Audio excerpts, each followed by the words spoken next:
That's perfect. That's perfect. So I'll introduce. Before we get started, a couple of announcements.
Whenever you're ready. Right.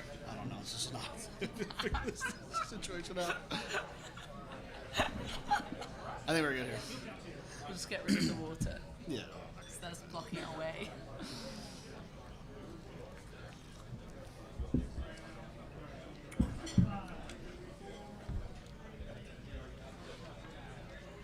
Hello and welcome to the Tailor-Made Partnerships in the Money Media Breeders' Cup Final Answers Show. We are live here in sold-out Malone's Prime in beautiful Lexington, Kentucky, and we've got a heck of a show for you.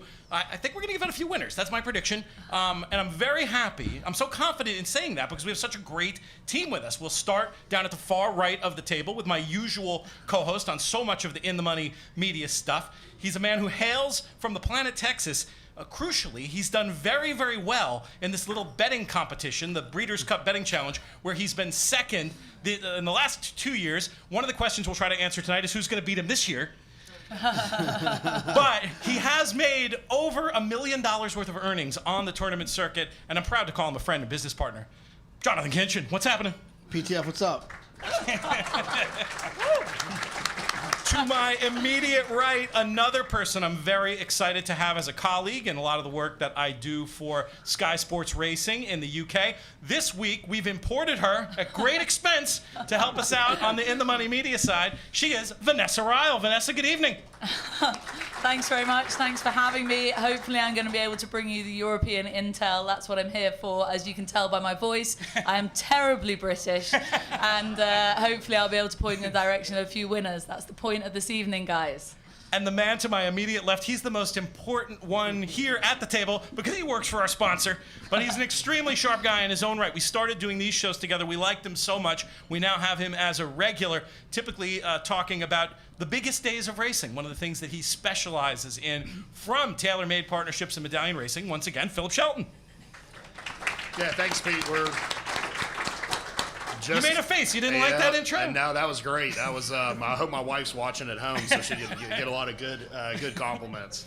We're going to dive right in, folks, and just to give a sense of what's happening throughout the course of the show. Obviously, it's a live show. We're walking the tightrope there. We're going to do the Friday races. We're going to take a quick break here for the live event, and then we're going to be back with Saturday. It's going to be lean and mean and fun, and it kicks right off with race number 6 on this Friday Breeders' Cup card, Future Stars Friday, with the 2-year-olds going 5.5 in the Juvenile Turf Sprint. This Grade 1 action. Phillip, we're going to start with you on this one. Oh. Yeah, I think I'm going to pick a European, which is normally not good because I think they're over in this race. I'm going to go with Dramatized. She won the Queen Mare at Ascot, which is like the premier early season race in Europe. They stretched her out to 6 furlongs in her next start. She kind of was right there and just flattened out a little bit late. I'm just thinking the cutback in distance helps. It feels like maybe they pointed for this spot. And the key for me is this race just feels loaded with speed. You've got Wesley and Love Reigns down in the 2-hole. She's going to have to go to the lead. You've got the horses on the outside, Tyler's Tribe, Speedboat Beach, the Platinum Queen, all feel like they do their best running, when they're on the lead. And I could just see something where they just absolutely fly early. And I think Dramatized has speed as well. I think she's going to be sitting kind of right in behind those horses, and maybe gets first run on somebody like Private Creed, who would be, just a horse who I think could trip out. But she's 15-1 on the morning line, and at a point in midsummer you would have said she's the best 2-year-old filly in Europe. So she would be my play. Again, it's a race the Europeans have traditionally not done well in, which is not true for most of the grass races. But I landed on her at a price mainly because of the pace in the race. It's a compelling case for a very long price horse, at least on the morning line. We'll see how it all plays out. Vanessa, I want to bring you in for your thought on this one, but before I do, I need to tell you something about American culture and differences between this country and yours. We don't have little 20 CL pours of spirit in our cocktails here at Malone's Prime. You get a proper pour. So I don't want to hear you complaining about the strength of these American drinks anymore. So what he's referring to here is I'm an out-and-out gin drinker. Gin and tonics all the way. Don't drink wine, don't drink anything else, really. And the gin and tonics, since I've landed in America, they've been spicy, really spicy. And I mean, to the point that last night at dinner, I was embarrassed to say that I might have to ask for more tonic, but then my pride took over, and I was determined to power on through. So I drank my gin and tonic, and now look at me go. I'm flying along. Absolutely fine. Stiff upper lip and all that. Who wins this Juvenile Turf sprint? Well, you guys, we're starting out strongly here on this preview show because Dramatized is a big price, and I'm backing up with her in this race. I've had a second look at it, and you, Peter, might be surprised about that because it's not the horse I've been talking about. Obviously, when we're talking about the fillies in this race coming over from England, the focus is really on the Platinum Queen. She's been incredible. She's done things that 2-year-olds haven't done in open company for a very long time over in Europe, and she's really straightforward, very admirable. But going back to the points that have already really been made about Dramatized, when she won the Queen Mare at Royal Ascot, she was a second faster that day than Little Big Bear over the same trip. Little Big Bear's come out and proved himself to be a top-class juvenile colt over in Europe this year. And I just think she's far too big a price, and it's because of her Lowther run. Put a line through that. She was stretched out on ground she didn't like. Dropping back in trip is really going to suit her, and they put her away for this race. The Platinum Queen's had quite a long season. She's a much more exposed individual at this stage in her career, and for me, Dramatized, big price, guys, and you've got 2 votes for her on the panel in the first race. Dramatized. Very, very interesting. I'm taking note of that for sure. I was interested in a horse that Phillip mentioned as well. Private Creed, I thought, was one that could get a beautiful setup in this spot. I thought Mischief Magic had things to like, including a pedigree angle, Vanessa, that you had shared with me about having a sibling doing well under American racing configurations. I thought form and figures-wise wasn't too far back, should get a great spot. And I'd be remiss to not mention Love Reigns, who I think could get an absolutely perfect trip as well. I'm going to focus my action around those 3. Obviously going to take another look at Dramatized after those strong shouts. JK, what's your approach to this race going to be? I only feel like 2 horses can win. I mean that kind of. Like I like the Platinum Queen for a couple of reasons. One is when we get to Saturday, we're gonna, at least one of us or some of us are gonna try to convince you that Highfield Princess can beat Golden Pal. I'm definitely going to try to convince you of that. Yeah. Which I love that because that makes this point for me. If Golden Pal is one of the greatest turf sprinters we've ever seen, and I think most people might think that could be the case, the Platinum Queen lost to Highfield Princess by 2. She's a 2-year-old. I love that she's drawn outside. She's in the clear. She won't get stopped. And she's facing so much better than what these horses have faced. I just think that she makes so much sense. Now, I'm not a huge Euro and turf sprints guy because it just doesn't really work out unless it was glass slippers. But I just think she's either really, really way much better than these horses, or, we're all going to kind of be feeling stupid when it's over with. And if that happens, I don't feel like I'll be that stupid because I love Speedboat Beach. And I don't care if they're running on synthetic, grass, dirt, broken glass. This horse is so fast. And when in these races, when you're going 5.5, a horse like Dramatized, I've never seen her run. I'm just saying usually what happens in these situations, these Europeans, when they just start thinking about running, we're at the quarter pole. And that's just why Wesley's had so much success over there, is because our horses pop away from there, and they, and I just think Speedboat Beach is going to be long gone clear, and he might stop, but he's going to be way clear of these other horses. Let's move on right away to race number 7, the Breeders' Cup Juvenile Fillies. We got a mile and a 16th here on the Keeneland Dirt. Of course, JK, we'll keep it with you. I have no idea. I love chocolate gelato. Proudly, my son bet Chocolate Gelato. He's 11. At Saratoga this summer on debut, she lost, but he's a resilient little guy, and he came back and bet her again on August 14th. And I think this is a funny joke. I've been drinking. I'm marrying an Italian woman. So do you guys see the joke there? Chocolate Gelato? I thought you were just going to say, I love chocolate gelato, full stop, and that was going to be your entire spiel, knowing your affinity for ice cream. She ran so fast, 2 back. She wasn't that fast last time. I feel like she could either win by 7 or she's a great bet against. I like the Alcibiades, Pete. The Alcibiades. Nicely pronounced. Yeah. I've never gotten more guff in my life than when I mispronounced, and I don't want to say it the way I said it then because I'll make the mistake again, but mispronouncing Alcibiades, I mean hate mail from you, Lexingtonians. Alcibiades, I think is what you said. I like Wonder Wheel, so Wonder Wheel or Chop for me. I'll press up Wonder Wheel. All right, but chocolate gelato for the official reckoning of numbers in the mix. In the mix, I'm going to use as many horses as I possibly can. If you guys are playing along, we'll play the pick 5 with the syndicate we put together. I'm going to spread like crazy in here, but I'll press up horses like Wonder Wheel and Chop. Vanessa, yesterday we were out at Maker's Mark Distillery, and you told me that Chocolate Gelato was a horse you were looking to bet against in this race. But we're allowed to change our minds on this show. That's why it's the final answer show. Where are you feeling about Chocolate Gelato after seeing her today? Yeah, it's interesting focusing in on these dirt races at this level, you're sort of, from my point of view, I'm looking at the form with a really clear head because I wasn't following it that closely at the early part of this year. So when I opened up the form book to get stuck in for the Breeders' Cup, I'm looking and I'm thinking, gosh, on what she's done, this Chocolate Gelato is a really short price. You look back at her races and I think she's short for what she's shown on the track. But then I've tipped up to the morning work so far since I've been over here, arrived Monday, so I've done 2 mornings so far, and I hadn't seen her on Tuesday morning, and then this morning this horse trots past me, and I couldn't see her saddle, I couldn't see its saddle cloth or number, and I thought, what on earth is that? I genuinely thought it was a 3-year-old dirt colt. I genuinely did. And then I looked up and it was Chocolate Gelato, and I had to look twice. And I was keen to take her on, but if I had to take one horse home from this morning, it would have been her. She knocked my socks off. And so on what she's done on the track, I think she's too short a price, but now I've seen her in person. And the fact that she is such a short price, that carries through on, her reputation. And now I'm nervous to take her on, and I don't know what to take her on with. We were not together this morning, and I had the exact same reaction to Chocolate Gelato. We met over breakfast, which, by the way, I didn't realize that, fried chicken and waffles is a thing. I'm here for it. Honestly, I'm here for it.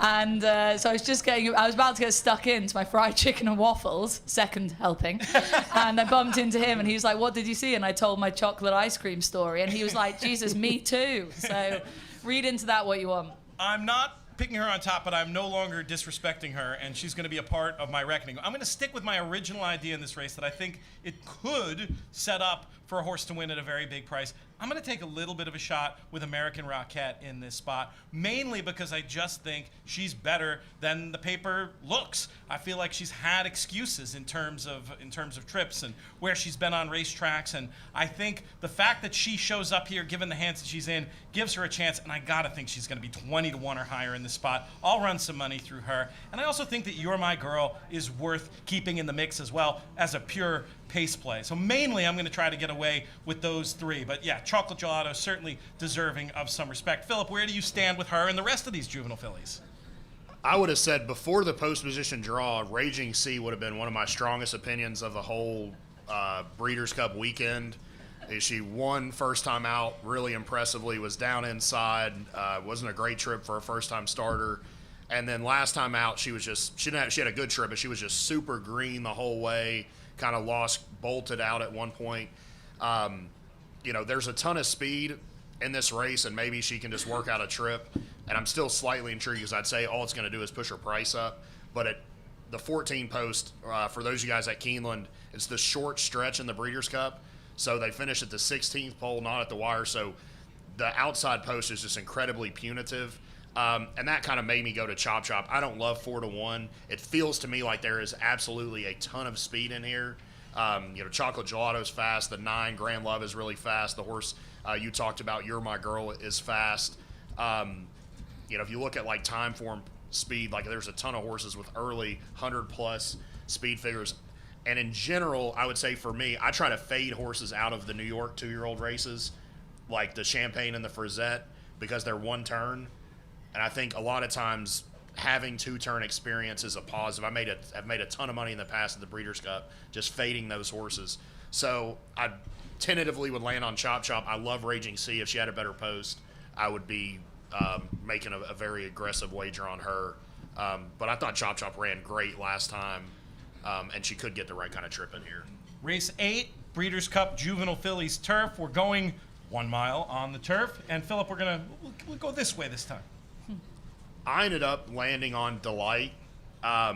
She might be a little slow on speed figures, but compared to the previous race, I don't feel like there's a ton of speed in here.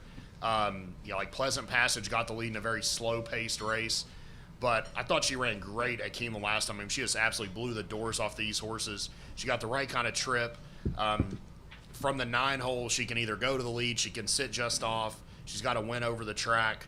That's where I landed. And I think with Jonathan Thomas he's a great trainer, but he's not a household name. I think there's actually a world where she could float up from 6-1. And I ended up landing there. Not as strong as opinion as Raging Sea pre-post draw, but that's where I landed at 6-1. Definitely a lot of ways you can go in here, and in bets like the various picks, I'm going to spread around a bit. But the two that I'm looking to focus on are Meditate and Spirit Gal. Meditate, I love her form. I love the way she looked on the track today. I think Aidan O'Brien's record in this race, while it's not good, I think it's about to be 1 for 21 instead of 0 for 20. I'm also very interested in Spirit Gal from a pace angle. I think the plan is going to be to break running and try to go to the top. We almost saw a wire-to-wire winner in this race last year at a big price. Maybe this year it'll actually happen. I think you can spread around, but those are the two that I'm the most interested in. Vanessa, really interested to get your thoughts on this one. Yeah, I can definitely see your case for both those horses, and I've fallen the way of Meditate in the end. Again, a bit of a reversal on what I thought sort of on the plane over here. I thought she was a bit of an unoriginal selection and maybe quite a weak favourite, anti-post. You did actually make fun of me in a video for picking her. I'd just like to point that out. I actually did. I literally was like, you're such a cliche, going for the Aidan O'Brien horse.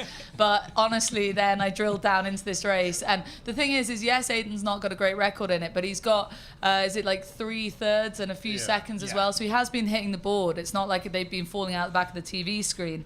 And this horse has a slightly different profile to the type of horses that he's brought here in the past.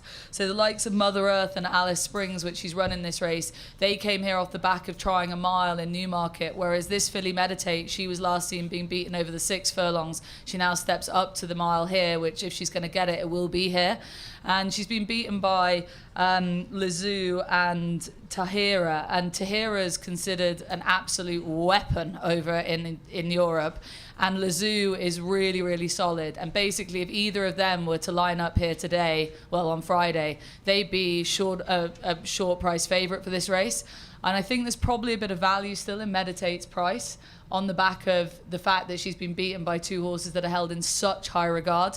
I think she's going to appreciate it round here, and I've seen her out all 2 mornings running now, and I couldn't fault her. She looks really up for it. She looks like she's taking the travel really well, and I think this could be it for Aidan in this race. I hope, anyway.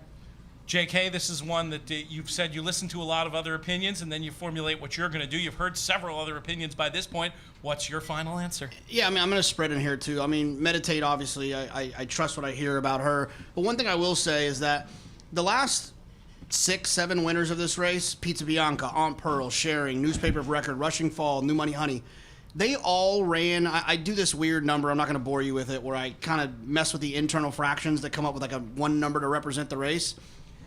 There's like 5 horses in here that have already run as well as all 6 of those runners ran on Friday, right? Wow. So Free Look ran as well, Pleasant Passage, Be Your Best, Delight, and Jagera have all run as good as those horses that I just named. I just feel like this is a wide open race. Whoever gets the best trip's going to win. I'm going to spread like crazy. If you put my feet to the fire, I'm going to pick Jagera. She's going to get ignored for Phil Bauer on the outside. She was impressive at Saratoga. She lost to Pink Hue, who I think would probably be favored in this race if she didn't get ill. and she's drawn outside. They're going to ignore her, hit at a bomb one from the 14. Julian Leperoux can figure out a trip from out there. You don't sound super confident saying that, Jonathan. Nah, look, she's gonna be a huge price. She's not gonna be 8-1. They're gonna ignore her because she's way out there. She ran in the dirt last time. I'm gonna spread. Jagira it's spelt with an X. That's right, Zagira. Pete's the writer. I just heard someone smarter than me say it, so I'm doing it right now. You can always just throw the number out there, too. Right. 13, help 13, people, 13. people out. The penultimate race of Future Stars Friday is the Breeders' Cup Juvenile. I predict JK can do it in 2 words. K-Rock. I'll let you add a little bit, though. I'm playing the BCBC, and I will bet every single dollar I have on K-Rock. Woo! Some serious confidence. Vanessa, have you clapped eyes on Cave Rock yet? Do you have a thought to offer in this one? No, I've completely missed him out on the track. Honestly, I don't know. He's looked good. I've kind of tried to keep my eyes peeled for him, but I don't know what's been going on. But I actually haven't seen him in my 2 mornings thus far. But everywhere I go, anywhere who I speak to, it's Cave Rock, Cave Rock, Cave Rock. So I'm like, okay, Cave Rock. Don't know, I know it's pathetic, but sometimes it can be as simple as that, and it's key not to make it more complicated than you need to make it. Fair enough. When you have 14 races, especially, and you can choose your spots, I'm with the favorite as well. I just think Cave Rock makes all the sense in the world. The thing that really tilted it for me was seeing him in the flesh and just seeing how well developed he was. He's a very powerful looking horse. It looked to be well within himself. I think he's going to be ready to put on a representative or even better effort. And if he does that, they're all running for second. Can we make this a chorus, Phillip? Yeah, I mean, I think the big thing is he's just drawn pretty well. The one looks like the horse that could maybe go to the lead, and he could just sit off him. I don't think the Baffert horse on the outside, they're not going to duel each other. The horse, I'd be interested in trying to get in some sort of exact or trifecta's Lost Ark. I loved his first 2 starts. He was bet like he had a big shot in the Breeders' Futurity. If you go back and watch that race, he basically got pinched right at the start and was basically dead last. He made a big move, and he ended up just passing, maybe a bunch of tired horses. But to me, with any sort of different trip, I'm not saying he was going to beat Forte or Loggins, but he probably is definitely third. And he's just going to be an absolute bomb. So, I may be playing just some Cave Rock over Lost Ark Exactas, or, key Cave Rock over maybe the Baffert and Forte and play him in third. So I've heard 18 people say they like Lost Ark. So I think there's something there. It's a half to nest. The horse ran well the first 2 times out.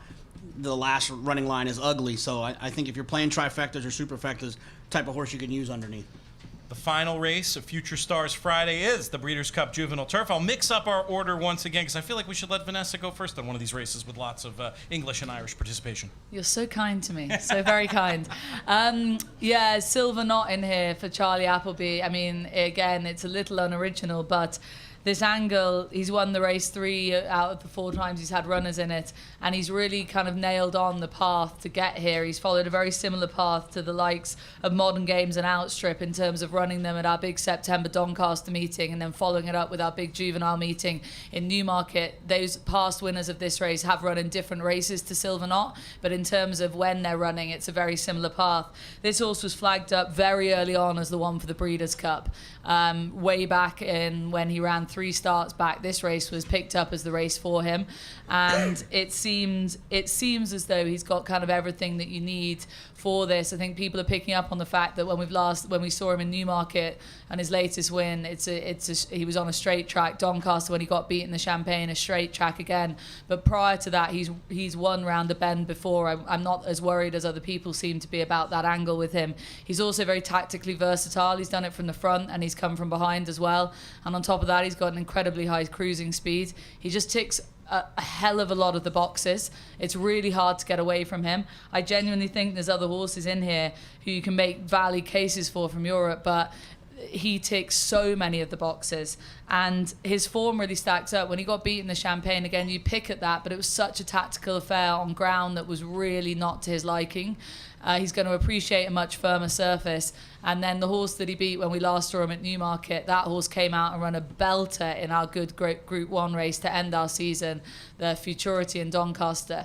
So the form really stacks up. He's got all the tools in his toolkit to win this race. And of course, the trainer, you just go back to the trainer's record in this race. He knows how to win it.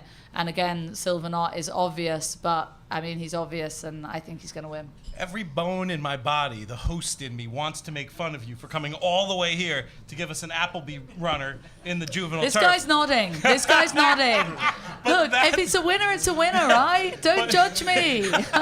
That said, I picked him out. I feel like I'm one of those stand-up comedians just picking people out from the crowd. Well, there's only one more euro in there, so it's not like we like audience participation. So you can agree it's with good Peter. stuff. Yeah. And to make matters worse, I'm going to pick the same horse. I mean, I'm not going to go 100% through Silver Knot. I think, and the winner is a horse I've been extremely excited by since he made his first appearance on a race course, and I really liked the last run. And I thought Najarok is a horse who is a little bit interesting and a little bit sneaky based on the running lines as a horse who I think could take a step forward. But most of the money for me runs through Silver Knot. Phillip, let's bring you in for your view.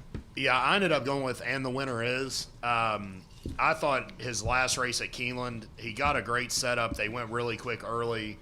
He finished really strongly, and he just was miles the best in there. His first start as a 2-year-old at 5.5 furlongs, he was miles the best in that, and something where you don't see, a lot of 2-year-olds come flying late here, especially at 5.5 furlongs. And I just think Keeneland's kind of a unique turf course. A lot of horses like it. Some of them just absolutely don't like it. It can be more polarizing. The fact that he's 2 for 2 at Keeneland, the only negative is he doesn't get Pratt. Pratt, normally rides out what you could call a first call, but he's one of Chad's top riders, so he sticks with the Chad horse. But he gets Rosario, who, is a very able replacement. But I just hope, I wouldn't love him at 3-1, but at 5-1 plus, that's where I ended up landing. And I agree. To me, there's less horses that can win this race, and I wouldn't be, I'm not going to spread. I might play 2 or 3, including Any others you want to name check real quick? I think Chad's horse, I'm Very Busy. He ran really well first time out. The next race he probably was pace compromised and still ran really well on softer ground. So I could see him moving forward, and I wouldn't be shocked if he won. JK, you mentioned your affinity for Cave Rock and that 100% of your money is going to be running through him out of the Juvenile. Having looked at your plays in the Breeders' Cup Betting Challenge over the years, the man likes a double. He likes a big, big double. Yeah. Who's going to be on the back end of that Cave Rock double? Yeah, I mean, like I said, I'm going to bet all my money on Cave Rock. I just forgot to tell you that I was going to bet a double in the Silver Knot. And I'm dead serious. I mean, as long as I don't lose anything on minimums on the day, I'm going to bet a $15,000 double in the contest into Silver Knot. No savers? No, I don't think so. Yes. There might be a little chance in the world once I look at what it's paying. There might be a chance where I'll take $1,000 and bet it on a I'm Very Busy double with Cave Rock and I'm Very Busy. But I think it's going to all be through Silver Knot. If you look at Silver Knot's last 3 races, the race 3 back was impressive with a fast time form US number. The race 2 back, it's a throwaway race to me. It's like it's on a soft ground in a 3-horse field. He just got lost out there. I don't care about that race. It was a shit race. It was a shit race. Honestly, I was there. It was shit. Exactly. Yeah. See, Vanessa nailed it for me. Yeah. And then in the last race, horse ran a 107 time form US figure. Like Vanessa said, the second place horse came back and ran well again. This horse is just better than these other horses. None of these, look, and the winner is, and I'm Very Busy, and they're all nice horses, but I think Silver Knot might be pretty special. And just to make sure that this opinion was right, last night at Jeff Ruby, I saw Charlie Appleby, and I said, hey, Charlie, I'm going to go all in on your horse. And he gave me the thumbs up. He said, yeah, go on. Yeah. The old trainer thumbs up.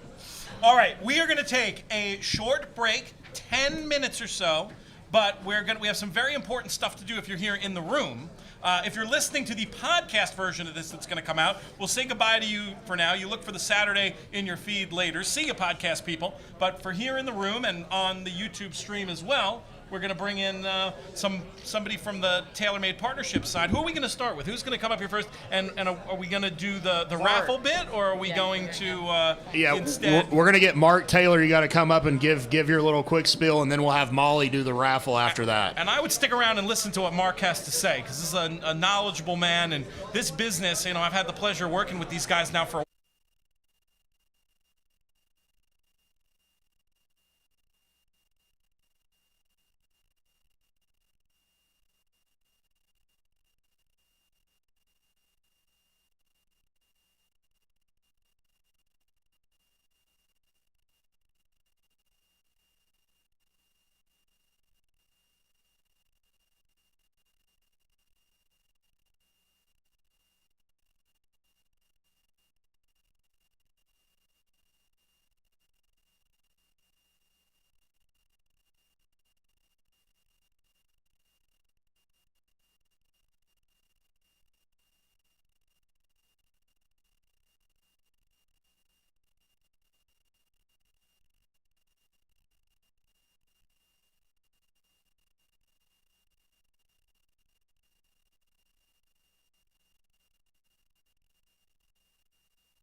Hello and welcome back to our Breeders' Cup Final Answers show, brought to you by our friends at Tailor Made Partnerships. We are here live at Malone's Prime in Lexington. People are hanging from the rafters. We've got an amazing crew, a little bit of a noisy crew. I'm sure they'll chill soon because we've got so much great information for you as we as we go through these 9 races on Breeders' Cup Saturday. And it all starts off with race number 3, the Breeders' Cup Filly and Mare Sprint. And I'll do the intros as we do the picks for this one. We're going to start off with the man who comes to us from Tailor Made Partnerships and Medallion Racing, Phillip Shelton. How are we going to light this candle on Breeders' Cup Saturday? I think I'm going to go with obligatory. Those of you guys that were in the Derby Syndicate, she was like strongest opinion of the whole day, and she came through. I think 2 back in the Bed of Roses. She got beat by Bella Sophia. The pace scenario didn't work in her favor. Last race at Saratoga, the pace was absolutely lightning quick, and she did run on, but I think the dynamic of that race probably favored Goodnight Olive. So in my mind, it just feels like there's a ton of speed. You got Slam down on the rail, who's got to go. You've got Hot Peppers drawn to the outside. I think those two are just going to ensure a fast pace, and obligatory is absolutely going to be the one that could take advantage of the hot pace. You know, Goodnight Olive's done, basically nothing wrong, and I couldn't fault anybody for picking her. But to me, I just landed on obligatory. The way I handicap races is I look at it from a pace perspective first, and to me, it feels like she's the biggest beneficiary of what looks like a fast early pace. So I landed on her. I couldn't fault anybody that landed on Goodnight Olive. I get your top pick. I respect your top pick. I'll be backing your top pick in one form or another, but I think Goodnight Olive is going to get an absolutely great setup in here, has that stalk and pounce ability. She's so fast. She's getting so good. I'm going to really be focusing my attention on those two with a little bit of respect that the defending champ, one of my favorite horses in training, Cece, will be on a couple of tickets as well. Vanessa, do you have a view on this one? In a short answer, no. To be honest with you, I listened to the In the Money Media podcast on the flight on the way over here, and they rattle through all the races. They do the monster pods, and so they've just got one person on talking about one race, and then they move on to a new person to talk about the next race. And whoever did this race, the Fillies and Mare Sprint, they made the point that it's just such a tricky race. You've got the older horse taking on the younger horse. You've got horses you can really pick holes in, horses that are going back and trip, forward and trip. It's just a really tough race. It's on the dirt. It's not my remit, so I'm taking a pass, please. Fair enough. We'll allow you like 2 of those, and then we'll hold your feet to the fire as we go on. JK, what's your approach going to be to this race? Is it as simple as Phillip and I are making it sound? I think you need 4 horses to get through the race. I think you need CC to get through the race, obligatory, Goodnight Olive, and Echo Zulu. The one thing I'll say about Goodnight Olive is that, people that bet horses love ones. And when you look at a horse's past performance and you see all those ones, people just can't help themselves with an undefeated horse. She's not undefeated, but she's won, 5 in a row. She won at Saratoga. They're going to bet her like she can't lose. So true. People get overexcited with those ones. Yeah, and look, I think she's the most likely winner.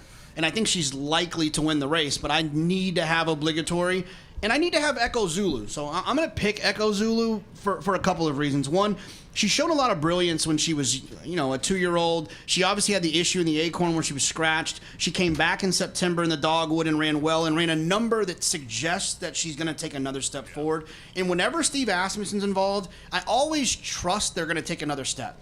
Todd Pletcher, take another step. Chad Brown, take another step. I just think Echo Zulu might take another step. And people who watch the Fox shows, they'd probably have a bingo game at home about it. I love when tactical horses are drawn outside. I think that not getting stopped is so much more important than losing ground. And Echo Zulu's not going to get stopped from out there. She's tactical enough to find position. And I kind of love the idea of Ricardo winning a Breeders' Cup race on her after getting taken off last year. There are members of a certain speed figure methodology waiting outside to fight JK after those words. That's kind of inside, but if you know, you know. Breeders' Cup Dirt Mile is race number 5 on Saturday. JK. Turf Sprint. Oh, did I? Host fail. Please do not miss this race. Jesus Christ. Too much bourbon. Thank you. The Breeders' Cup Turf Sprint is next up. It's race number 4 on Breeders' Cup Saturday. We're going 5.5. And JK, we're going to keep it with you. Yeah, I mean, I think you need 3 horses here, 2 of them more than the others. I think Golden Pal and Highfield Princess I'll let Vanessa talk a little bit more about her. I just know that she's good. She runs fast numbers.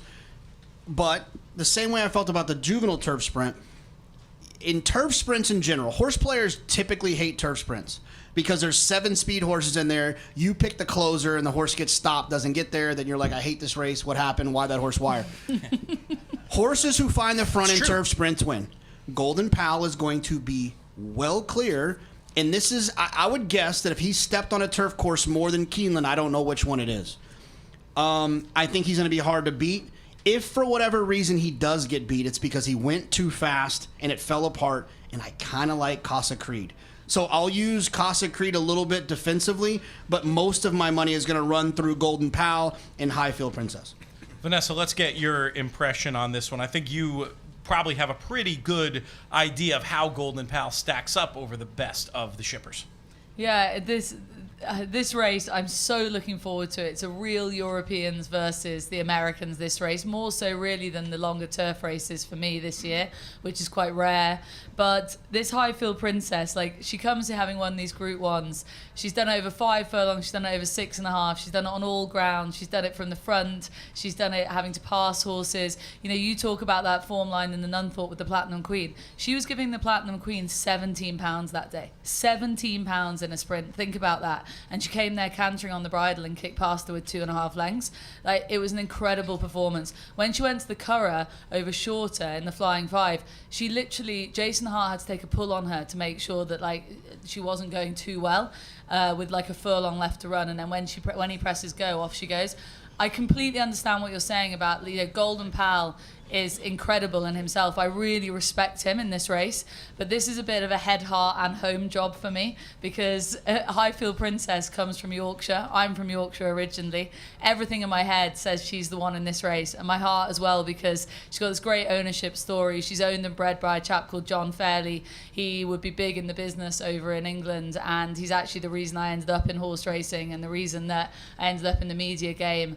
He's just a brilliant man, and his family is wonderful, and it's a real rags to riches story.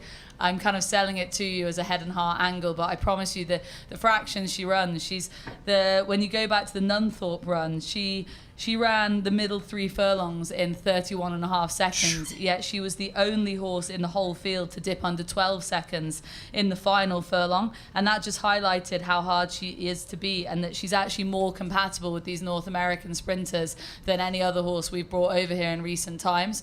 And for me, she's kind of like just putting on her invincibility cloak coming here, whereas Golden Pal, his cloak is kind of slipping.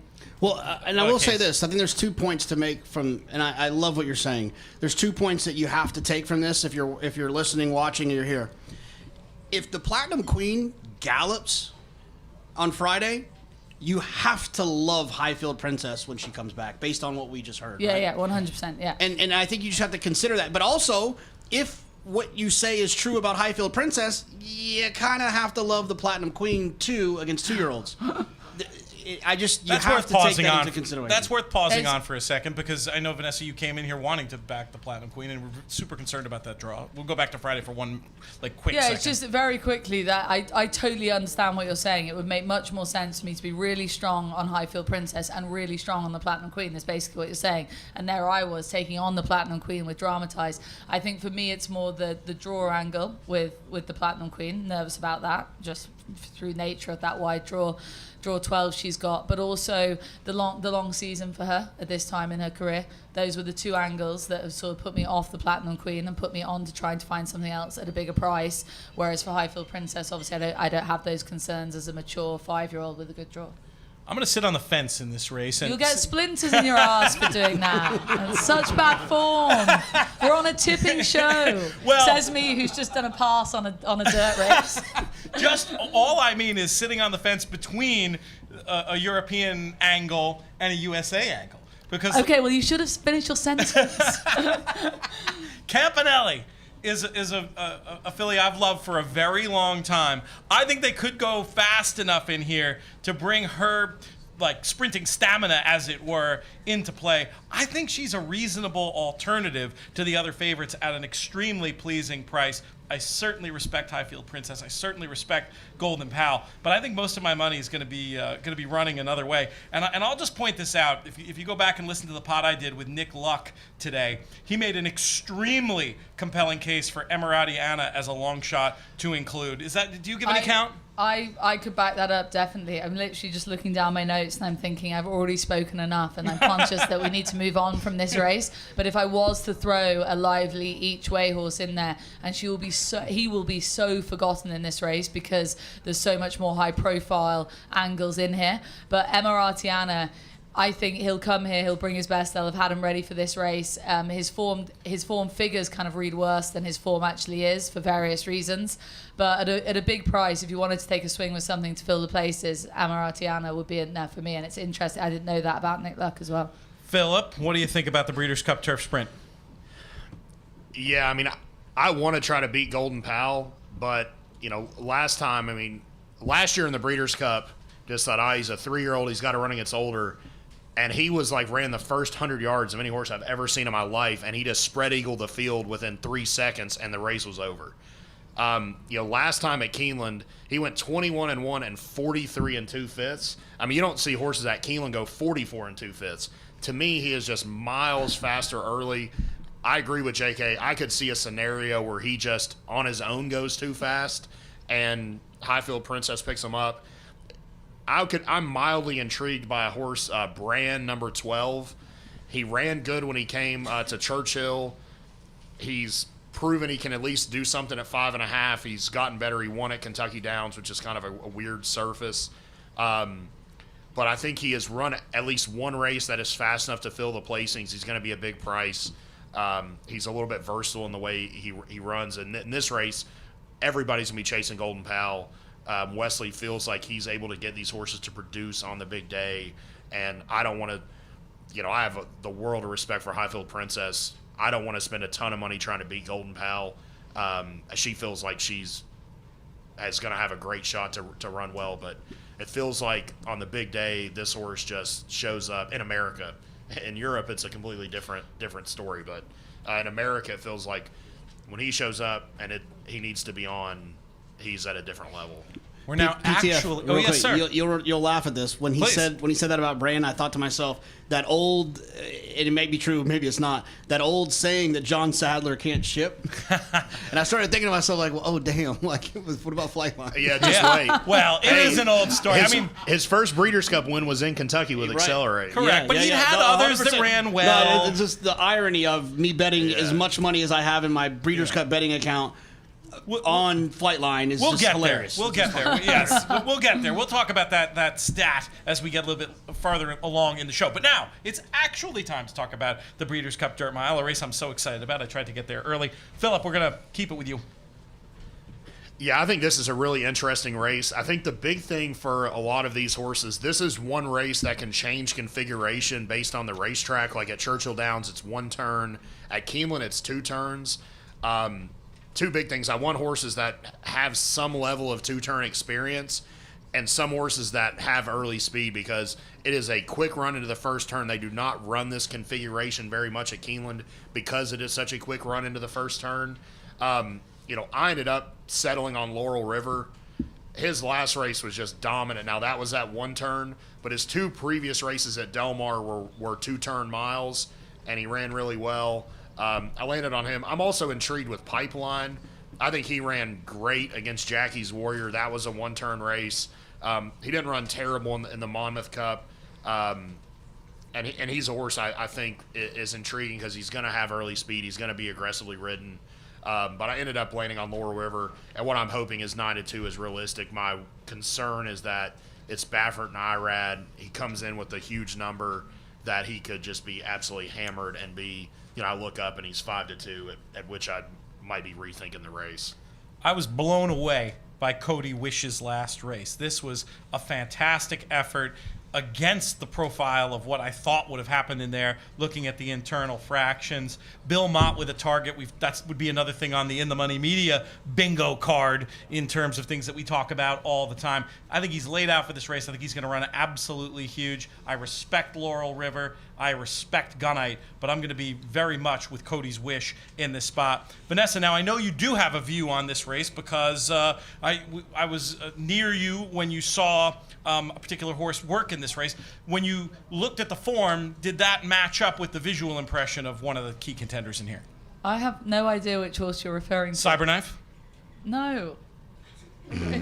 You loved Cyberknife when he came by the other day. No, sorry, I did. I did love Cyberknife when he came by the other day, but I can't put him forward as a betting proposition in this race. I don't know enough about these horses in this race, and so it'd be remiss of me to put You're him... taking your second Pass. punt. Do you know what? The only thing I would say, just as a slight side note, I am aware you're all here to have a punt, and I do understand that. But Cody's Wish, obviously named after the boy who's very, very poorly. And I had no idea of this story coming here to America. It just kind of had passed me by, to be honest with you. Look it up online. It's an incredible story. He was interviewed by Gabby. Is it Gabby? I think it's Gabby. Yeah. On TVG on yesterday morning. And, you know, his interview, like, he can't communicate, so he uses this incredible technology to say what he wants to say. And this is the boy that obviously the horse is named after. And I just walked away. I watched it on the big screen, and I just thought, we're so lucky. Like, we're just unbelievably lucky. And the poor kid, you know. This Breeders' Cup, more than any that I remember, there's an amazing storyline in every single race. So many. Yeah, and sometimes they even dovetail with horses we might want to bet. JK, who do you want to bet in the Breeders' Cup Dirt Mile? I mean, look, I think the way Cody's Wish ran again in the forego against Jackie's Warrior, I think Jackie ran his race. I think Cody just won, and so this horse needs to be the favorite, should be the favorite, is the most likely winner. But one of the things I've learned is that when you look at these 14 championship races, there is one race where something really, really, really, really stupid happens. Where, like, you can look at the form 7 times, you can watch the race run 3 times, and they can let you bet it again and you still would get it wrong. I just feel like this is the race that something stupid happens. I feel like this is the race where Informative wins at 38-1, and I wouldn't bet him with my worst enemy's money. I think Cody's Wish is going to win. I think Laurel River is the next likely winner. I think Gunite could win. I hate the 14 days back. I think Pipeline can get sneaky. But Slow Down Andy could win, which is funny to me because Andy Serling should slow down. I think all of these horses could win this race. I think it's a very, very sneaky race, and this is the one that I'm picking to be my, like, I wasn't going to be able to figure it out race. Chaos. Great, I'm glad you're with me on that. But I think Right. Cody's Wish is going to win. But I'm wrong a lot, and I think this might be one of those situations I'll be wrong. BC-wise not going to be playing much of No, anything and thank here. God it's not in the pick 6. Well, let's talk about the pick 6, though, because it kicks off with the Breeders' Cup Filly and Mare Turf. This is another one that I think is really interesting clash where you can make case for the domestics, you can make case for the shippers. Vanessa, we'll start with you on this one. Yeah, we're not though. letting you pass on this one. Yeah. No, If you pass on no. this one, you're out of here. In Yeah, fact, you need to speak the longest. Yeah, I should be fired. I should be fired. Look, I just don't want to give bad information, okay? That's all I'm saying. You've given some good stuff on the dirt races that you have an opinion on. We respect Yeah. that. So this race, really intriguing to me. You've got this Nashua in here for the Gosden team, comes here off the back of the run in the Opera that she maybe should have won. She ran a really good race that day. It's a great story. She's ridden by Holly Doyle. Never mind about any of that. Just in terms of what she's done, her Goodwood Group 1 win, like, I could think that passed people by as a really top-class turf performance. She made something that was quite tricky on the day look really simple, e.g. come off the pace and do it in style. She ran a very fast time compared to Baid, who's the leading horse in Europe this season. Ran the course and distance the day before. Loads of things stack up. You go back through her races and it's that Goodwood run, the speed she showed and the ability to quicken off the pace, what she did that day. I just think that's been forgotten about amid lots of other good performances in Europe on the turf over these sort of trips. She's met Tuesday before from the Aidan O'Brien yard. It's interesting that when they met in the Opera, Ryan Moore, who kind of gets the pick of the Coolmore horses, obviously, he jumped off Tuesday and got on Above the Curve. But that was because Above the Curve had a better draw that day. Tuesday had a crappy draw, and so he didn't want to be in that stall. Ryan's back on Tuesday, and I wonder what that says about Above the Curve. I'm such a fan of hers, but her one poor performance this season came at Chester when she went round a really tight track. That would be a concern for me. And seeing her in the flesh again, I've seen her a few times Above the Curve. She's a big filly, and I am worried about her here at Keeneland, and putting that together with the Chester form guide we have, that is a concern for me. So I keep coming back to Nashwa and what she's been doing. I mean, there's a few horses in here. Mise en Scène is one. I saw work this morning. They did a really strong piece of work with Mise en Scène, and they applied the blinkers. I think she could be a horse at a bigger price. But Nashwa, she's the one who's going to operate round here. And for all Peter is kind of probably nodding and thinking, you're going around in circles here, but it's because I love Above the Curve. If I could take one horse home that's running here over the weekend, it would be Above the Curve. I adore her as a horse. But I'm worried about her here at the track. So I keep coming back to Nashwa for the win, and maybe Mise en Scène to fill the places. There's a story that I'm not sure American racing fans are like fully up on, and so I'll just ask you the question this way: how good is Holly Doyle? Holly Doyle. So we're so blessed over in England at the moment. Our best jumps jockey is Rachel Blackmore, and one of our best flat jockeys is Holly Doyle. And she's riding over here. She rides the Platinum Queen, and she's also riding Nashwa. She rides for the retained trainer Imad Al Sagar, who's this amazingly sort of forward and progressive, very rich owner over in the UK. And it's an incredible story. But if she was to break America and win a Breeders' Cup race, it would be huge. It'd be huge over here, and it'd be even bigger back home. JK, we'll bring you in to get your thoughts on the Breeders' Cup Filly and Mare Turf, a race where I don't think you're siding with the shippers, are you? No, I mean, it's just I'm going to spread here too. I don't have a strong opinion at all in terms of like trying to like get stuck into someone where like if they lose, I lose type deal. I do love an Italian. This has nothing to do with my nuptials. I know you're in-law hunch play. No. I saw her this morning, by the way. She looked terrific. She was one I did see, and I was like, oh, yeah, I can see that. Cause my fiance or the... Your fiance, yeah. No, I was definitely talking about your fiance. I saw her walking the track, and I thought, yeah, she's terrific. Here's the thing about an Italian, is that, and I think that what happens a lot of times with these Euros that come over, we saw it with Day at the Spa at St. Anita a few years back. I just think speed is always dangerous in these situations. An Italian's going to be forward. Joel's got a lot of confidence in her. He's wired 2 grade 1s with her. He's going to send her away from there. And I think Chad's going to give Joel that kind of go away from there running thing. And I'm not saying she's better than a horse like Tuesday or Nashwa. I'm simply saying she might work out a better trip. And I have no concerns with the distance. She's run well at Keeneland. In the pick 6, I'm going to use Nashua. I'm going to use Above the Curve. I'm going to use Tuesday. And I'm going to use an Italian, but I'm going to press up in Italian a little bit.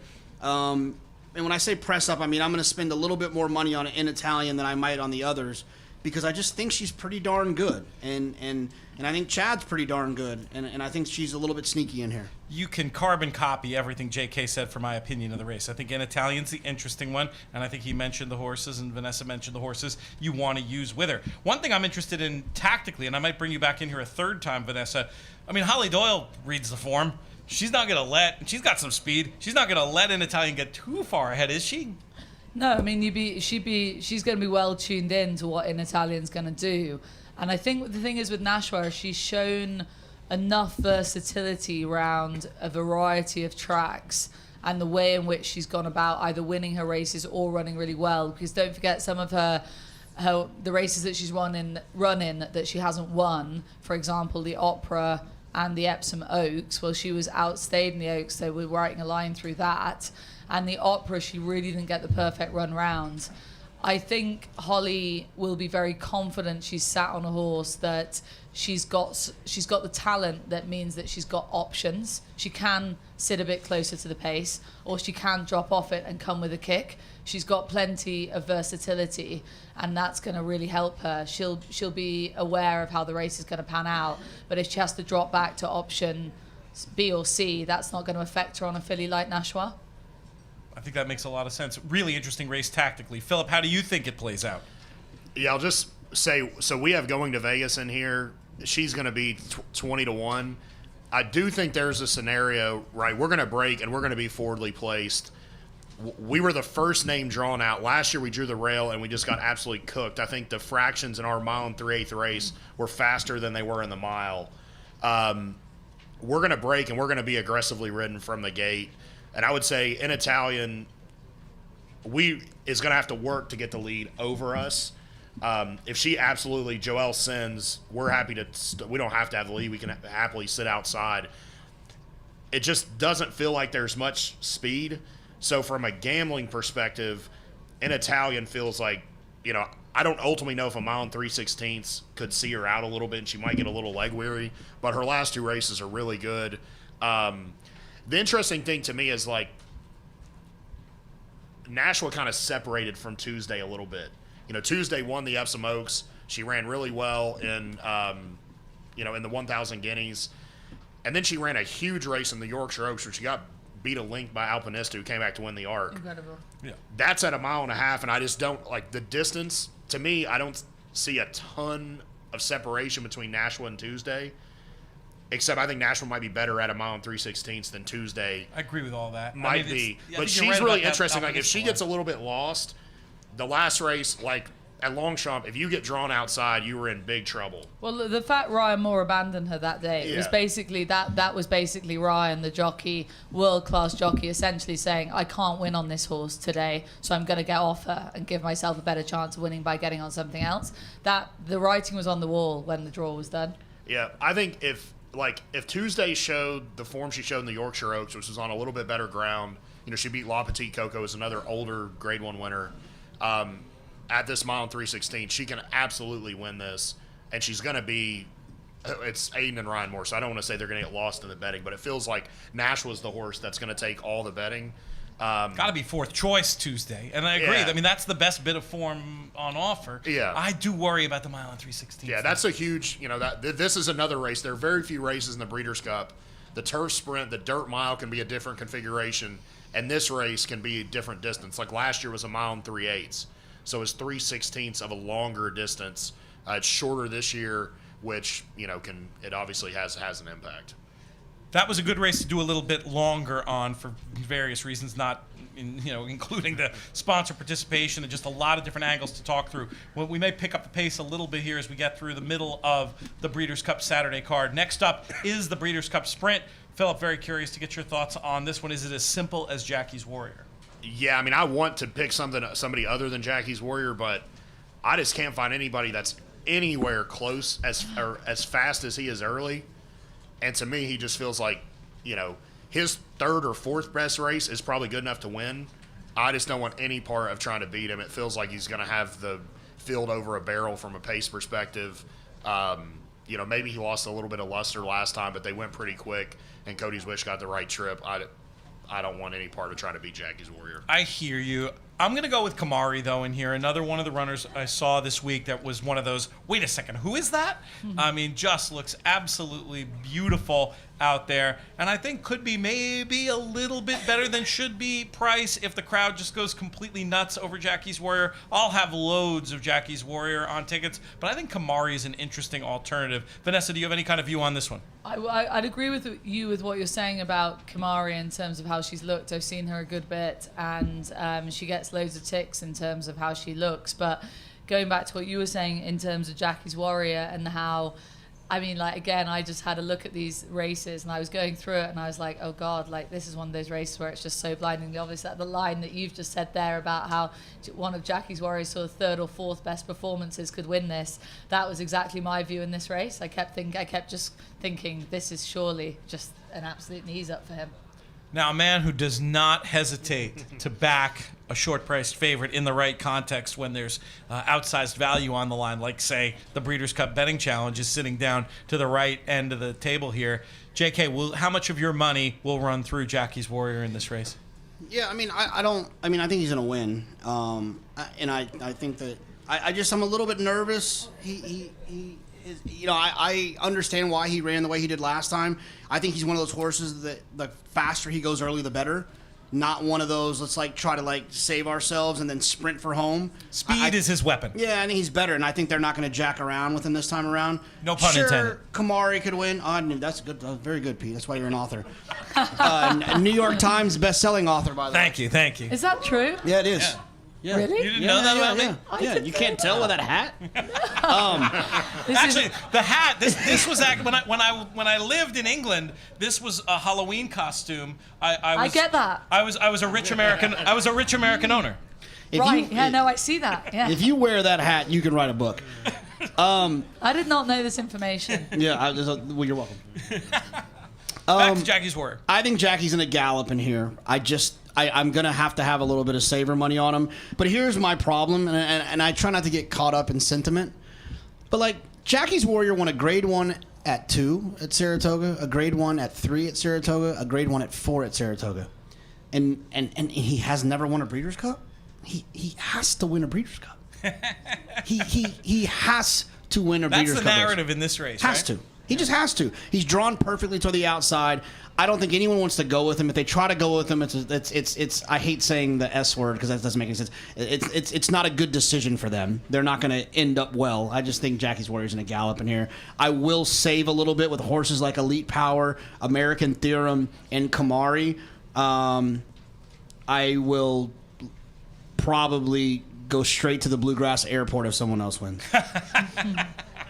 The Breeders' Cup Mile is next up, race number 8 on Saturday.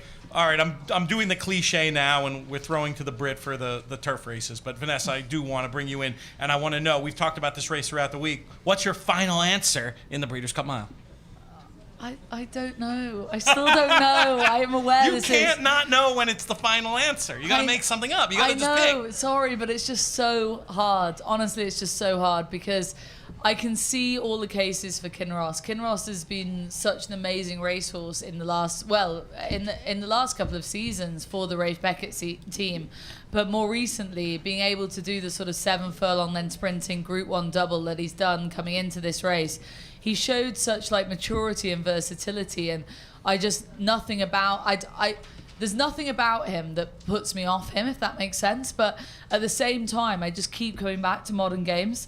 And the issue is with Modern Games is he was ticking all the boxes. He was the outright, clear-cut favourite for this race, going to win it, happy days. And then they ran him at Ascot on Champions Day, over the mile there on soft ground that he didn't like. And that performance, he was beaten by a 33-1 shot that day. It's massively put me off him. It was only 3 weeks ago. I think, I don't know. I thought it was a very weird thing that the Appleby team ran him that day. They didn't need to. He had the Breeders' Cup on his target prior to that run. And then maybe the champion trainer thing? Well, of course. So coming to that, at the time, for anyone who isn't on the loop at this, Charlie Appleby was going for the Trainers' Championship in the UK. William Haggis was beating him and had Baid running on Champions Day. If Baid had won on Champions Day, William Haggis would have won the Trainers' Championship. So Godolphin threw loads of darts at the board, essentially. And Modern Games was kind of part of that game playing that was going on around the British Trainers' Championship at the time. My concern is how much of an edge has that taken off him coming here? I would be all over him. He'd be my bet of the weekend over Highfield Princess and everything else I've mentioned if he hadn't run at Ascot. But the fact that he comes here, obviously that means that we're getting a bigger price about him. Happy days. But I am concerned about that run. And so then I come back to Kinross, who's stepping up to the mile. But it's like, if he's going to get the mile, it's here. But surely Modern Games is better suited to this race than Kinross. I've tied myself up in a knot here. I don't know what I'm doing. I genuinely it's don't. It's that kind of race, though. I can't even make fun of you. No, I know. It is really confusing. You've got likes of Dream Loper in here as well for the Brits, for Ed Walker. That would be a huge result for him. But she comes here. She's got a great record coming here. But you can kind of some of her wins have caveats. E.g. a fatal injury, unfortunately, happening in one of her Group 1 wins with Caribus. And kind of excuses for a few of the other runners in behind her. I'm not mad about her in this race. I think it is Modern Games or Kinross. And I think, are you making me choose right now? Yeah, you got to pick. What are the prices? 7-2 for Modern Games, 9-2 for Kinross. And Modern Games probably comes down because of connections, I would think. I'm going to go Modern Games, but honestly, by Saturday morning, I could be back in Kinross.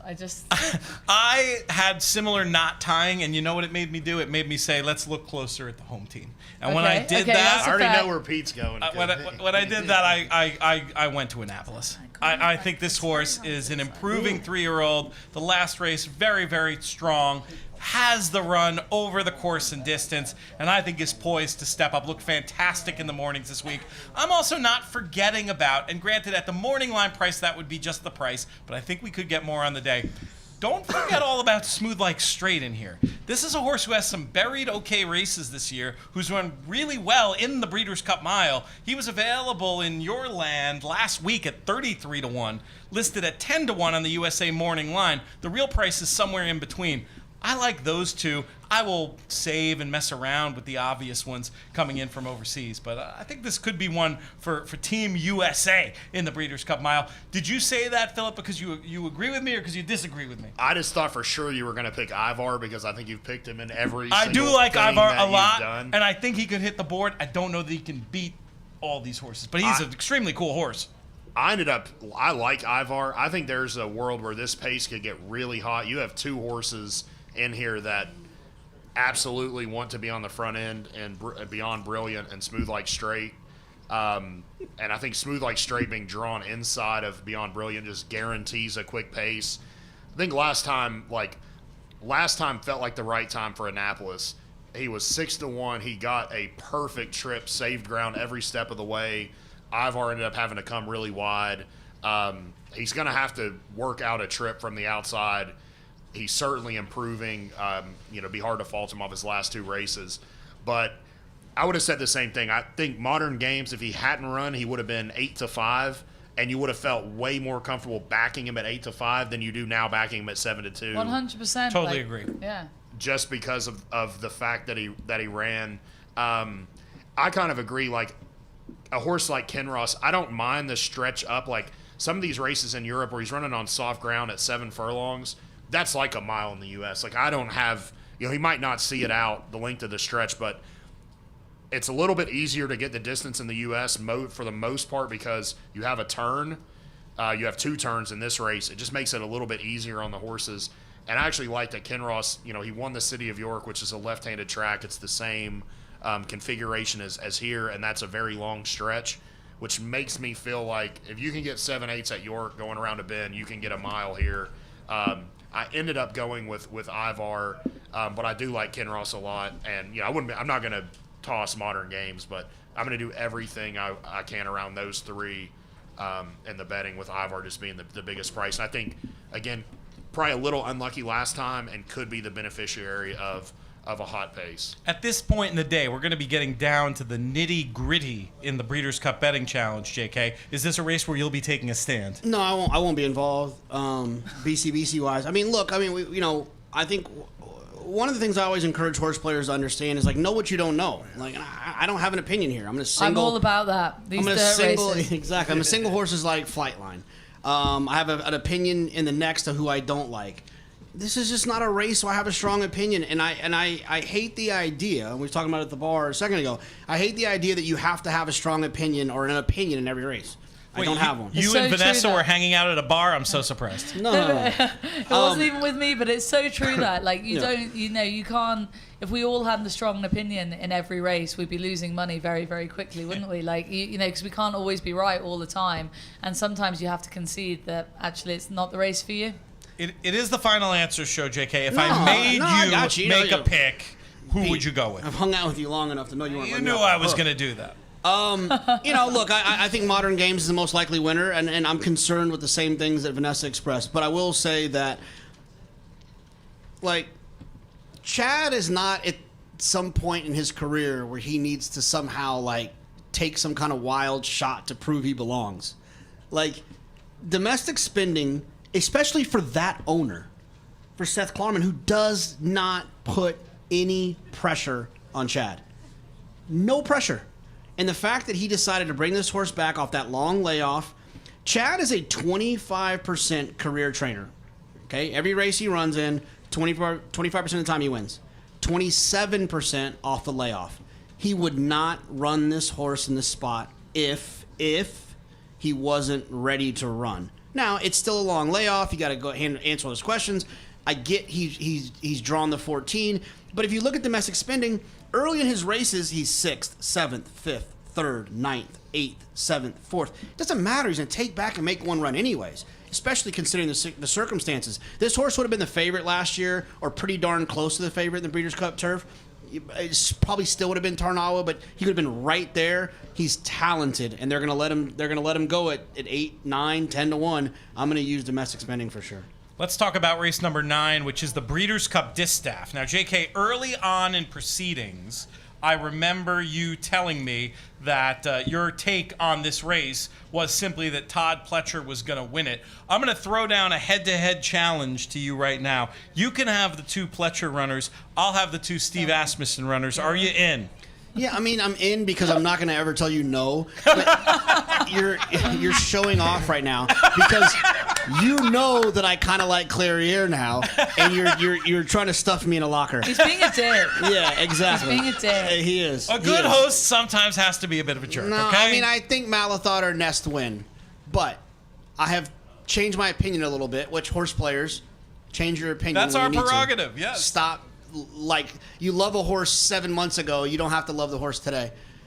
Clairiere, I believe, really did bite her tongue in the last race, and I don't she mean that. smashed her head against the gate. And she had a nasty cut in her tongue in the personal instant. And if you don't give me a good breakfast, I'm not running anywhere. I just feel like she's going to run better. I'm forgiving her for her last, and if I forgive her for her last, I have to consider her an equal to a horse like Malathot.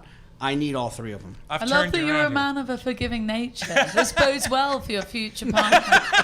Well done. Vanessa, we'll bring you in on this one. You've seen these horses out there in the morning this week. Do you have a thought for the Breeders' Cup Distaff? Well, not so much sort of takeaway from the mornings actually, but more just in and around Nest. Kind of like coming over here, loads of people like, oh, you're going to Breeders' Cup, like, are you across your dirt form? Like, surely Nest just wins. Like, loads of people. There seems to be a lot of hype around Nest, and I it's rare, obviously Flightline aside, but in terms of the other dirt races, when you're over in Europe, it's rare that anyone even kind of knows a dirt horse. Genuinely, I know that probably sounds completely mad to you guys, but the fact that loads of people were saying to me, like, your dirt races, and they go to Nest straight away, I was really shocked by that. It feels like Nest has really gathered some sort of worldwide momentum somehow. And then I looked at the race and I suddenly thought, surely you can take her on in this race. What with? Maybe I'll just follow JK, but like I was a bit I was surprised at how much momentum Nest has in terms of popularity versus her price and if she's the most likely winner of the race. You guys both made the point before about people going crazy about ones all the way in the right-hand number. They also go crazy about open-length victories. Yeah. And that's something that's, Nest certainly has, but against her own generation to step up. It seems like you have a comment on that, JK. No, I mean, I agree with what you're saying. I don't have a comment on what you said, but I love you, and I'm just going to go to. Oh, I appreciate that. That's very nice. That's very. We'll keep you around a little. I longer. will say this and I didn't say this, but I want to say it. I think that search results, Ogden Phipps, she was 3rd that day, was the best race that anyone in this race has ever run. Wow, I get it. She ran unsustainably fast early, but I'll tell you what, I think that exact race is why Society has a chance, because I don't think they're going to dead send search results after that. I think there's a world in which Society gets loose in this spot with Florent Giroux up. Now, I'm picking Clairiere. That's my top pick in the race, but I think when I made that Asmussen versus Pletcher bet, I think they both go with a live chance in this spot. But where do you, now these days, where do you put search results, JK, versus, you didn't mention her in your original spiel. Would she be in your, top 2 or 3 picks in this race? I'm not crazy about her last 2 races, right? Like, from a speed figure standpoint. I just wanted to say that out loud, almost as like a note to myself that I need to save a little bit with her. But her race 3 back in the Ogden Phipps, where she was 3rd to Clairiere and Malathot, was the best race any of these other horses have ever run. She just happened to run 3rd. Side note, horse players, stop being results oriented and believe in the process. like her process in that race, she was the best. She didn't win. She ran unsustainably fast, and it was an absolutely huge race. We certainly agree about that. Phillip, decide the matter for us in the Breeders' Cup Distaff. Yeah, I think this is a race, you have to play nested multis, but at anything close to 9 to 5, I just don't know how you could bet her in to win or in a vertical. She could absolutely win. I do think the one positive for Nesta is she probably has a tactical advantage over Clairiere and Malathat. I love Malathat. I think we did this for the Oaks one year, and I was like, that's my strongest opinion 100%. of the whole year. Yep. I think the first one of these shows we ever did. Yeah, and I just think she ran, and the Phipps, she got beat by Clairiere. They both ran well. I agree with you. Search results chase Latruska, and then just paid for it in the end. They put blinkers on in the Chuvy, and then she just kind of ran weird. But the last two races have been very impressive to me. A Clairiere could absolutely win. I just think, in my mind, if I wanted to take Malathat or Clairiere, I just think Malathat's maybe a little bit better. And Clairiere, to me, has got to prove something. Like in multis, I'll use Clairiere. When horses run bad and they have a really bad experience like that, I just couldn't bet her with a lot of conviction. I'll use her in multis, but to me, what my concern at this point is Malathat could end up coming down in odds and be 9 to 5 or something like that if Nest doesn't take a bunch of action. But I'll be aggressively betting Malathat probably. Next up, we have the Breeders' Cup Turf, and I'm going to reject the cliche and not go to Vanessa first. Oh, wait, what? No. You can be second. But first up, we're going to hear from Phillip Shelton. Who wins the Breeders' Cup Turf? I think Warlike Goddess wins. I think this is not a great version of the race. I think the European horses that are coming over are not as good as some of the ones that have come over in the past. And I just feel like she's shown a little bit more tactical speed at a mile and a half. Like back when she was running a mile and a quarter, she would be further back. She ran huge last year. Like in my mind, she ran just as good as Love's Only You. Love's Only You would be 8 to 5 in here. I mean, to me, it just doesn't feel like a great version of the race. I like the fact that they're keeping her at a mile and a half, and I like the fact that she's got a little bit more speed than she has maybe shown in the past. And to me, I just hope I get 9 to 2. I like her a lot. I'm glad somebody picked her because I'm not sure you're going to hear much about her from the rest of the panel. And she's so cool and so talented. But Vanessa, who do you think is going to win the Breeders' Cup Turf? I mean, this is so intriguing for me. So we've got two Godolphin horses at the top there, Rebels Romance and Nation's Pride. Nation's Pride is the horse that US punters are more in tune with due to his performances on the international stage at Belmont and Saratoga.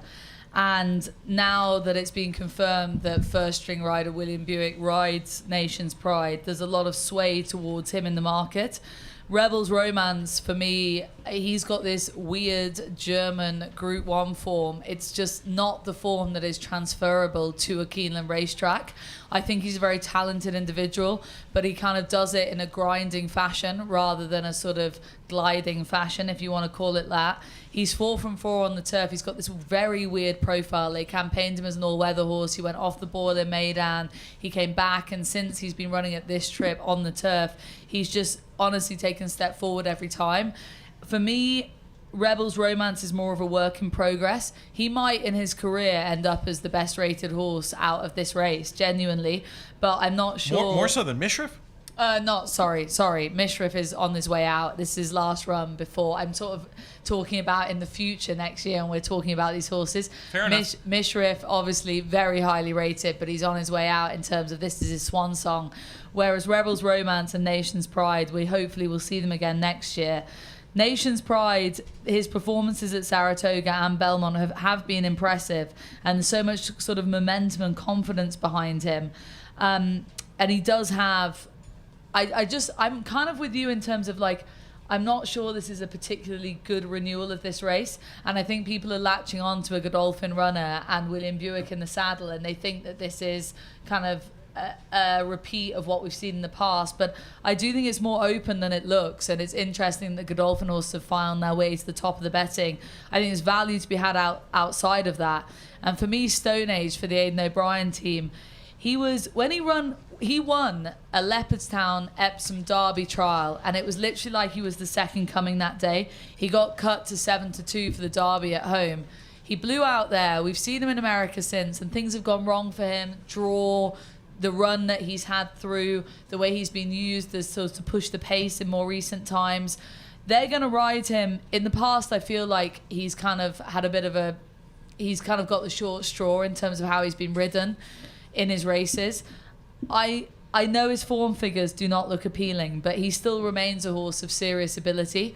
And at the price he's at now, he's too big a price in here. People have really latched on to the Godolphin horses. And for me, Stone Age, I've seen him in the mornings as well. He looks terrific. He leads the Aidan O'Brien string each morning, and he looks in really good nick with himself. I think they'll ride him to win this race rather than how they've ridden him the last few times. And I just think if things go better for him from a better draw, he'll run better than his price, and he's definitely in my places.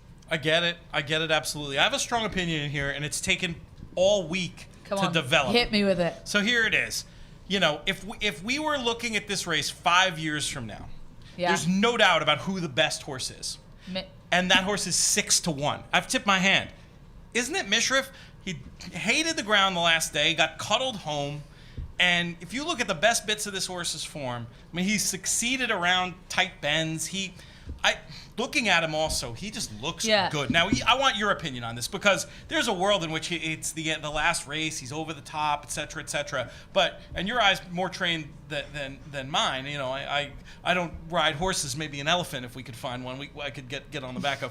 But I think this horse looks phenomenal, and I think I'm going to be betting him here at odds of about 6-1. Yeah, look, I 100% see the case for Mishriff. The fact that at one time he was the most kind of coveted racehorse in the world in the early part of the 2021 season.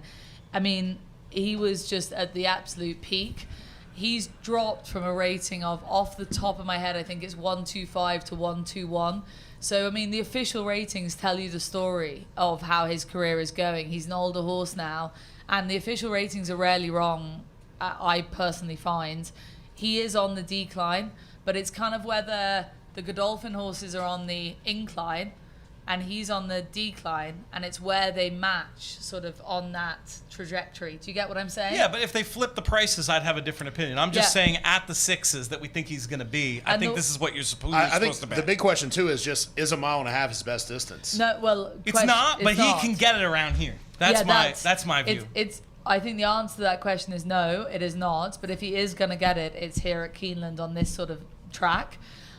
In terms of what I've seen of him in the morning, he looks great. Like, honestly, he looks great. He's been bouncing around the practice track the 2 mornings that I've been here, the training track. He hasn't been out on the main track.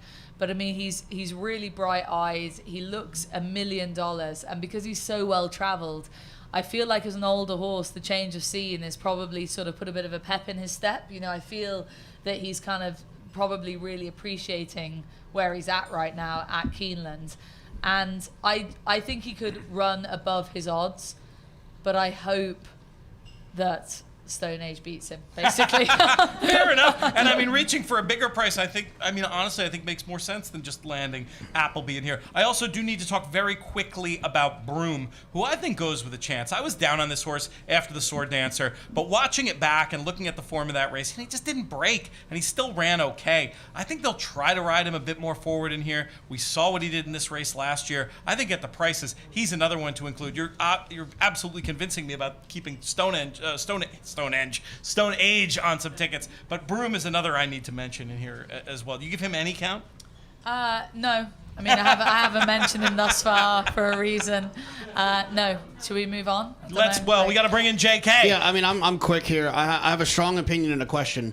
When it comes to Mishriff, to me, and I want to hear what Vanessa has to say, this is a question for her, is with it being a swan song, considering he won almost $16 million, is there a reason, in your opinion, the owner or John Gosden would bring him here if he wasn't ready to run? Yeah, really interesting angle. So we last saw him in the Arc.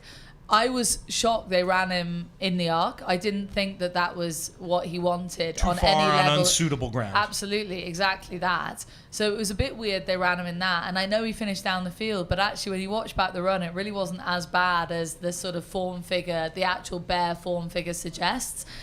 And the fact that they've brought him here, they could have just, the point you're getting at is he's already got a stud deal. He's already going to stud. So what he does this weekend, it doesn't affect anything. It literally doesn't affect anything. All it is for me, and they're not the sort of owners or the sort of trainers or jockeys that are coming here for the holiday. They're here because they think they've got a horse that is suited to the test. And as a result, they're here to win the race. That is a really interesting angle for me, because I think if they had called time on Mishriff's career after the arc run, we would have all gone, yeah, fair enough, off you go to stud, happy days. But the fact that they've kept him in training, the fact that they're bringing him here, there's loads of positives there. Okay, that's my pick. And the last thing I'll say is Warlike Goddess, and I hope this is not a medallion horse in here, but here's the thing. Warlike Goddess, she has only been beating up on inferior horses in her division. Bye Bye Melvin, colt. Astronaut, colt. Whatever. Virginia Joy, stop it. Costana, Temple City Terror, who's actually pretty nice. Virginia Joy, Family Way, Core Values, my sister Nat.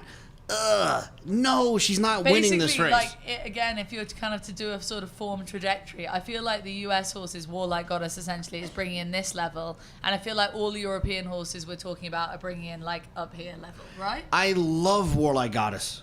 Love her. I sat there with my father-in-law. She snapped us. It was awful. Is this your father-in-law, the one who Yeah. I've been putting abuse at? No.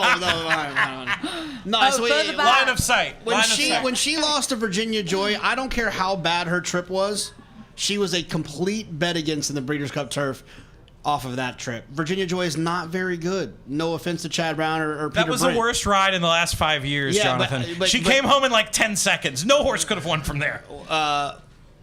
Nation's Pride would have won from there. Rebels Romance would have won from there. Thank you. Misdrift would have won from there. Hell yeah. Highland Chief might have won from there. Phillip I can and keep I are going. disagreeing with Yeah. you vehemently. I That's just all don't. She's an awesome horse. Awesome, but not against this group. So, Breeders' Cup betting challenge-wise, now I don't want to make you tip your hand completely. No, I don't But care. give us If people aren't going to do what I'm going to do. If I have $80,000, I'll bet it all Good luck to anybody on going tossing Warlike Goddess with horses that I like in here into a horse that will not lose if he breaks from the gate. Well, and that's the perfect segue. And normally I'd say, oh my God, what a host fail. We only have 4 minutes left to talk about the Breeders' Cup Classic, but maybe not this year, especially JK did the Juvenile in 2 words. I think he only needs 1 for the Classic. No, I'm going to do more than that. This horse is too special for that. I'll be quick, though, because, whatever. He ran a, what was this buyer? I don't have it in front of me. What was his buyer? 126-ish? 126. He'll run faster than that. He's an absolute freak. He's the greatest horse I've ever seen step on the dirt in my lifetime, which is not as long as some might. Are you trying to say I'm old, JK? Oh no, you're you're a boomer, aren't you? This is awkward now. Not a for boomer. me. So not a boomer. Almost. You're right there. And you're on a fake millennial. You're on the edge. I am in off the goalpost, but Flightline is going to absolutely gallop in this race. It's the fastest horse I've ever seen. He will not lose this race if he breaks from the gate. Let's bring in an actual young person for her thought on the Breeders' Cup Classic. Obviously, Flightline's been a huge story all around the world. What do you think of his chances in here, Vanessa? Is there any sense in opposing him? No, there's no sense in opposing him. I'm with JK. It's all about Flightline here. For your money, go for your life on Flightline. But just in terms of a broader point, every sport needs a champion, and you guys in America are blessed at the moment with Flightline. He's really sort of captured the imagination of the Europeans and even further afield as well. And I just think for the sake of for racing, all sports need a champion, and Flightline's a champion. And I want to see him win. I want to see him win by a distance. I want to see people walking off the track saying that's the best they've ever seen, because that's what our sport needs. In this modern day and age, I worry about horse racing on a few levels, But champions like Flightline, like really like I was there performances is what we need in this sport. And I think on Saturday he's going to produce that. I think, and I hope it. I want to see it. I want to say that I was here for it. It could be magic. I have almost nothing to add. I'll just talk betting strategy a little bit. Life is Good, such a cool horse. I think he couldn't face a tougher situation. I'm playing Flightline, who I think will put on a show and potentially win by a pole over the 3-year-olds in exactas and tries. Phillip, once again, can we make it a chorus? Yeah, I mean, the only question to me really is that, at the quarter pole in all of his races, the race is basically over. And that's not going to be the case, I think, in here. And so he is going to get asked a question that he's never had to answer. Now, I think just like you guys that he's just the best by a significant margin. But I don't take it for granted that, there are horses that when everything's easy, they look like superstars. But and when they get in a little bit, what happens when he has to hit a gear that he hasn't hit? You don't think the toughness he showed in the Met Mile gives you some confidence about his ability to do that? I think he ran well in the Met Mile after breaking slow. It was a 5-horse field where he was less than 1-2, and like the form of that race just has not been good. Happy Saver is okay, and Speaker's Corner looked really good at the time, and it turned out he's a bit of a fraud. So I hate a fraud. Like what I would say is that I want no part in trying to beat Flightline, but he is going to what makes horses great in my mind, and what makes a champion and an all-time great horse is, do you show up with the same Pacific Classic performance on the big stage against the best horses when you have to do it a different way? I mean, the Pacific Classic was great. That race was over at the 3/8 pole. It wasn't even, it was like, by the time they got in the stretch, it was a procession. This level of horse a lot different, and I just think the fact, like, Life is Good's drawn inside, he has one way to go, and it's straight to the lead. When they kick up around the turn and Life is Good kicks, it's not like anything Flightline's faced before. Do I think he's going to blow the doors off of them? Yes.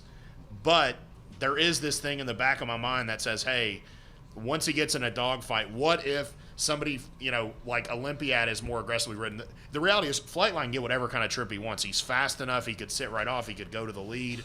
I just think it's not a foregone conclusion that when push comes to shove and he has to do it, can he do it? Do I think he's going to? Yes. But I've got 2 follow-up questions. The first is actually going to be for Vanessa. What Phillip is saying is, Jonathan's ready to speak, but I got one for you, and I'm halfway there. He's basically saying, is this horse a flat track bully? That idea. To me, I put that idea out of my head at the Met Mile, but explain that concept real quick of the flat track bully, and then we'll let Jonathan have the last word. Well, the kind of flat track bully thing is like they do things so easily. They're like the kid in class that is just so far forward that they never really have to put in any effort. And then when someone comes and challenges them for a bit of effort, it's suddenly like, oh shit, how much effort do I have left? Oh God, I don't know. And then it's sort of, they're doing everything so easily and within their own realms of kind of what is comfortable, that when you ask them to go out of that comfort zone, how much is actually there? You hope that there's loads there, but you don't know until you actually kind of look under the bonnet. And we haven't really, even in the Met Mile, like, did we really look under the bonnet? That's the hood, for those of you who don't know what a bonnet is. Sorry, the hood. We won't get started about the boot, etc.